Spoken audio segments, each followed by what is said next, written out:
ಓಂ ಶ್ರೀ ಗುರುಭ್ಯೋ ನಮಃ. ಹರಿ ಓಂ.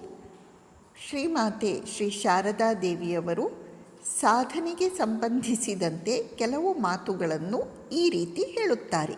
ಮಗು, ದಾರಿ ಬಹಳ ಕಷ್ಟ, ಅದು ಕತ್ತಿಯ ಅಲಗಿನ ಮೇಲೆ ನಡೆದಂತೆ ಎನ್ನುತ್ತಿದ್ದರು ಶ್ರೀರಾಮಕೃಷ್ಣರು. ಆದರೆ ಅವರು ನಿನ್ನನ್ನು ತಮ್ಮ ತೋಳುಗಳಲ್ಲಿ ಎತ್ತಿಕೊಂಡಿದ್ದಾರೆ. ಅವರೇ ನಿನ್ನನ್ನು ನೋಡಿಕೊಳ್ಳುತ್ತಿದ್ದಾರೆ.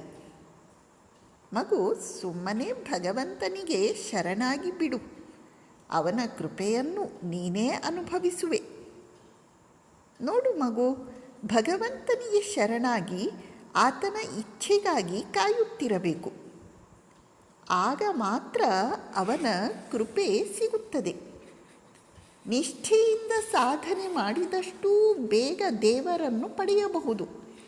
ಸಾಧನೆ ಮಾಡದಿದ್ದರೂ ಕೊನೆಯ ಗಳಿಗೆಯಲ್ಲಿ ದೇವರನ್ನು ಪಡೆಯುವುದೇನೋ ಖಂಡಿತ.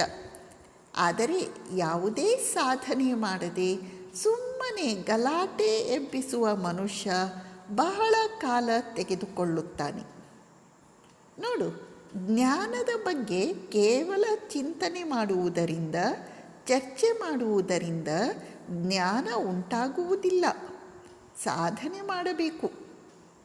ಗಂಧದ ಮರವನ್ನು ತೇದಾಗ ಸುವಾಸನೆ ಬರುತ್ತದೆ, ಇಲ್ಲದಿದ್ದರೆ ಇಲ್ಲ ಎಂದರೆ ಹೇಗೆ ಗಂಧದ ಮರವನ್ನು ನಾವು ಪಕ್ಕದಲ್ಲೇ ಇಟ್ಟುಕೊಂಡಿದ್ದರೂ ಕೂಡ ಅದನ್ನು ತೇಯ್ದಾಗ ಮಾತ್ರ ಅದರ ಸುವಾಸನೆ ನಮ್ಮ ಅನುಭವಕ್ಕೆ ಬರುತ್ತದೆಯೋ, ಹಾಗೆಯೇ ಸಾಧನೆ ಮಾಡಿದಾಗ ಮಾತ್ರ ಜ್ಞಾನದ, ತತ್ವದ ಅರಿವು, ಅಂತರಾರ್ಥ ನಮ್ಮ ತಿಳುವಳಿಕೆಗೆ ಲಭಿಸುತ್ತದೆ.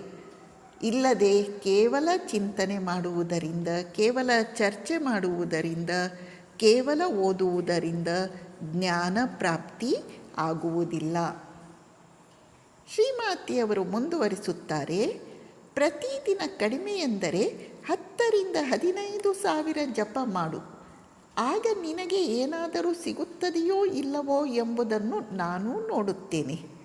ಸತ್ಯ ಸಾಕ್ಷಾತ್ಕಾರಕ್ಕೆ ಋಷಿಮುನಿಗಳು ಜನ್ಮ ಜನ್ಮಾಂತರಗಳವರೆಗೆ ತಪಸ್ಸು ಮಾಡಿದರು.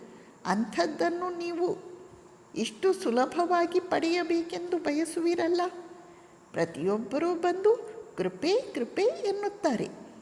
ಕೃಪೆ ಏನು ಮಾಡಲು ಸಾಧ್ಯ? ಅದು ಬಂದು ಹಿಂತಿರುಗಿ ಹೊರಟು ಹೋಗುತ್ತದೆ. ಏಕೆಂದರೆ ಅದು ಯಾರ ಬಳಿಗೆ ಹೋಯಿತೋ ಅವನು ಅದನ್ನು ಪಡೆಯಲು ಸಿದ್ಧನಾಗಿರಲಿಲ್ಲ. ಶ್ರೀಮಾತೆಯವರು ಈ ವಾಕ್ಯಗಳಲ್ಲಿ ಸಾಧನೆಯ ಅವಶ್ಯಕತೆಯನ್ನು ಮತ್ತೆ ಮತ್ತೆ ಒತ್ತಿ ಹೇಳುತ್ತಿದ್ದಾರೆ. ನಮಸ್ಕಾರ.